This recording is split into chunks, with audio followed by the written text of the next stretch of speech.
What's up guys, thanks for tuning back into the channel. Today we're going to be taking a deep dive into the N63. Specifically, what can go wrong with this engine. Now, I don't daily drive this car anymore, but when I did, I drove it for about 60,000 miles daily over the past 4 years. When I say take it from me, maintenance over modifications. In my experience, I need to make sure that I was on point with my maintenance and preventative maintenance. Preventative maintenance means just getting ahead of it before something breaks. In this video, I'm going to show you the 5 biggest problems, the symptoms to watch out for, and most importantly, how to stay ahead of them. So this is the N63 TU in my 550i. Twin turbo, 4.4 liter V8, makes about 445 horsepower from the factory. As of right now, I'm just about 700 wheel horsepower in this car, and it's ran just the same, if not better, than when I picked it up in 2021. Before we get into the issues, it's very important that you're able to identify and understand the N63 variants. There's the original N63, the N63 TU, like mine, and the TU2 or TU3. The N63 engine's reliability increases drastically as the years go on. Each variant's technical update included fixes to common issues from the previous generations, along with a few power upgrades here and there. Note that years may overlap as different BMW models transition to newer engine variants at different times. When this engine works, it's fantastic, but when things go wrong, it can get pretty expensive. The key is knowing what to look for and to be proactive instead of being reactive. Let's start with the big one, turbochargers. The N63 uses a hot V design where the turbochargers sit in the middle of the valley. This creates incredible performance by virtually eliminating turbo lag, but in turn, it actually creates a lot of heat in that area.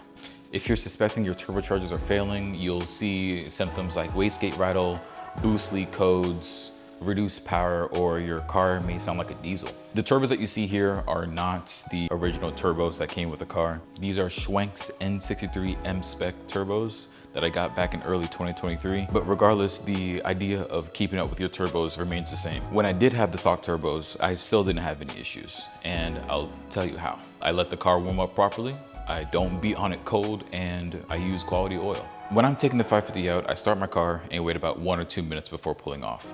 This gives me enough time to choose my playlist and maybe say a quick prayer for my drive. Some people believe you should start your car and wait 5 minutes or longer. This is actually not a good idea for any motor. When I'm driving while the oil is cold, I keep the RPMs under 3,000 since the oil still needs to get to operating temperature. Fun fact, the most amount of engine damage occurs when the engine is cold. Drive your cars. So again, start your car, wait about a minute or two, and just drive.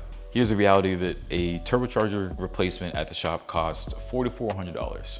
And even if you do it yourself, you're still looking at least $2,300 for both turbos. Again, if you're feeling like your turbos are failing, listen out for the wastegate rattle, log your car with a tuning software like Boot Mode 3 or Beamer Link. Check for boost leak codes and use a smoke tester on your intake system and turbos. Next, we're gonna be taking a look at the high pressure fuel pumps.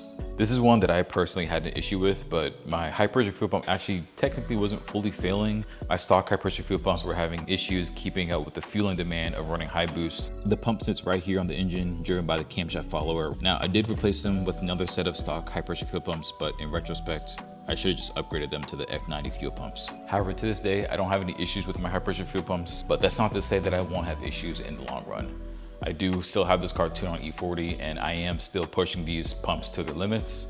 I expect them to fail again at some point in the future. So the F90 fuel pumps are something that I'm going to do to get ahead of that issue and be able to make more power. So win-win. The good news about this part failing is that it's one of the cheaper fixes at $760 at a shop or $340 if you do it yourself. If you're going to replace the high pressure fuel pumps, you must also replace the camshaft followers that sit underneath the pumps. This is absolutely necessary. Some symptoms to look out for if you're expecting a high pressure fuel pump failure are low fuel pressure codes, extended cranking times when you're starting it up.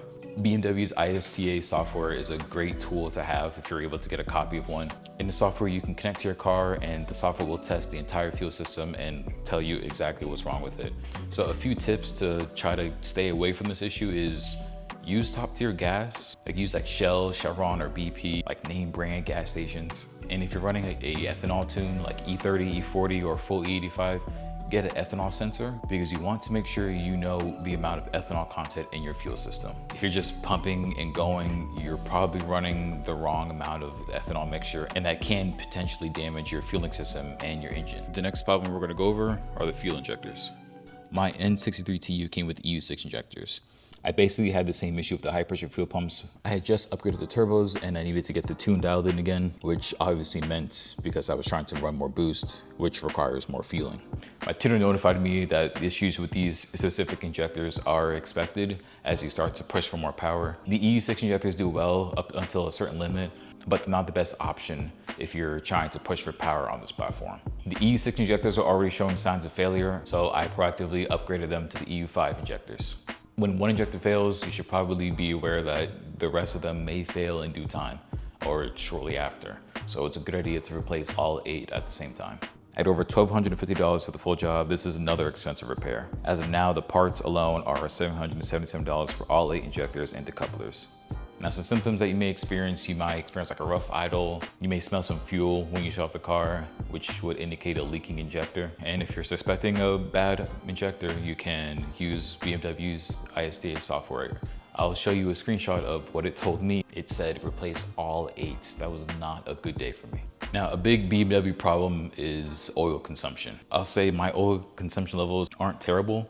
If you have a BMW, it's going to consume some amount of oil. I don't have any symptoms of an excessive amount of oil being consumed or any PCV system issues because I've already replaced the PCV system and the hoses. Now, identifying if your motor is consuming an excessive amount of oil is to check your oil level, see how long it takes for you to be at max to minimum. And I'm talking like if you're filling up a couple quarts every 1,000 miles, that's probably a problem.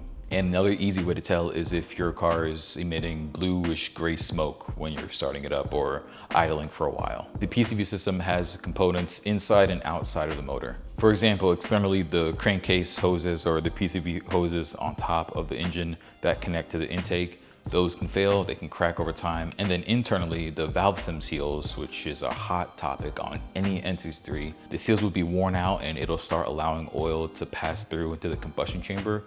And that's where the oil consumption comes in because the oil is not supposed to be inside the combustion chamber, which will then emit that bluish gray smoke. I check my oil every 1,000 miles or so, or whenever I remember or feel like it's been about 1,000 miles, just to make sure that I'm not running on low oil. Or I use high quality oil, Liqui Moly's 5W40 Molygen, and I change my oil every 4,000 miles. Now for this cost breakdown, I'll just include the PCV system.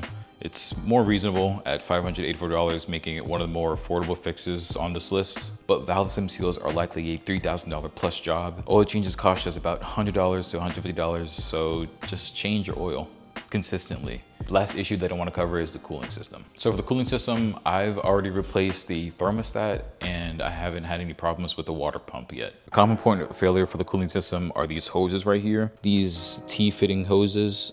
Remember, I said earlier that this area gets very hot and these fittings are just plastic, so it will be brittle over time. They'll break on their own, which will start leaking onto your alternator, onto your turbos, and then underneath your turbos, and it's just gonna look like a mess. And you're losing coolant, so you can't properly cool down this hot engine. When I first got the car, my coolant hoses were already showing signs of leaking, specifically the Y hose fitting that's underneath the driver's side intercooler. It was just bulging and I could see some coolant trying to come out. I went ahead and replaced all the fittings, so the 2 T fittings on top of the motor and then that Y hose fitting again on the driver's side's intercooler. Clear symptoms are just leaking hoses. Your car may show like a low coolant level. Change your fittings, flush your coolant, and you should be good to go. A comprehensive cooling system refresh will run you about $1,257 at a shop. So again, another expensive repair, but it is what it is. All right, let's talk about the emotional damage that may be inflicted on your wallet and how to minimize it. Looking back at this chart, if you had to fix every major issue I just mentioned, you're looking at over $8,000 at a shop. But here's the thing, if you can wrench, and I did the math here, you can save nearly 44% on these repairs. That's over $3,600 in labor costs that you keep to put towards other parts or modifications. I've probably spent over $3,000 in preventative repairs for this motor. Now, compare that to someone who waits for problems to happen and they have to do reactive repairs. They're probably spending upwards of $10,000. So the bigger question is, should you buy a 550i or M550i with an N63 motor? Depends on who you are and what your situation is. I'd say if you can afford the maintenance and you're mechanically inclined where you can turn a wrench into or follow YouTube videos like mine to replace things or install modifications, do it. Buy the 550i. Don't buy the 550i if you can't budget for maintenance items, whether it be do it yourself or having a shop install it, or you have a poor track record of keeping your cars maintained. If you're shopping for a 550i, I'd recommend doing a pre-purchase inspection. Most BMW or European specialty shops do offer this service. I definitely did a PPI when I bought this car. It was about $150. The inspection will give you a good idea of what's going on or if you're about to buy a good example or not. They'll take a look at everything from bumper to bumper, side to side. I'd say look for cars that have already had this work done. So like turbocharger replacement or fuel injectors.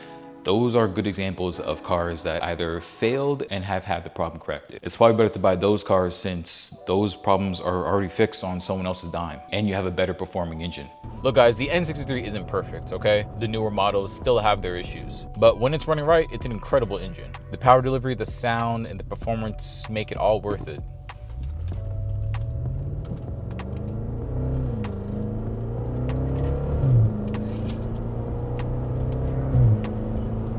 Yeah. Thank you guys for watching this video, and if you're thinking about getting a 550i, hopefully this video helps you make an informed decision. Next week we're back to the E46. I have episode 2 coming out for some OEM Plus upgrades. I just got my package from FCP Euro not too long ago, and I'm pretty excited to get those mods installed. If you haven't seen that video yet where I reveal the car, that's episode 1 of the E46 build series. Go ahead and take a look. Appreciate you guys for supporting the channel. Have a great rest of your day. Fresh cut, by the way. Side profile on point. Yes, sir. Sorry. Bye, guys.